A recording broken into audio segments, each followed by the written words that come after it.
करेला निकला छोड़ कर का मुसीबत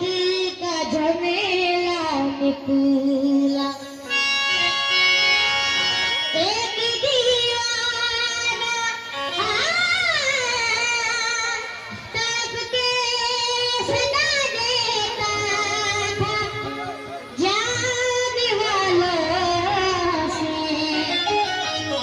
फकत रो के यही कहता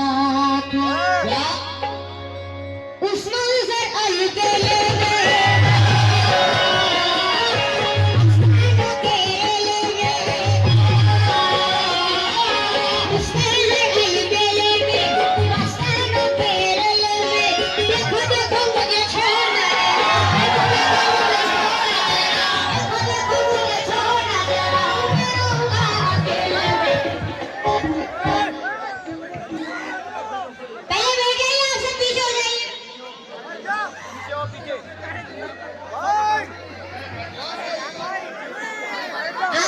पीछे हो जाइए भाई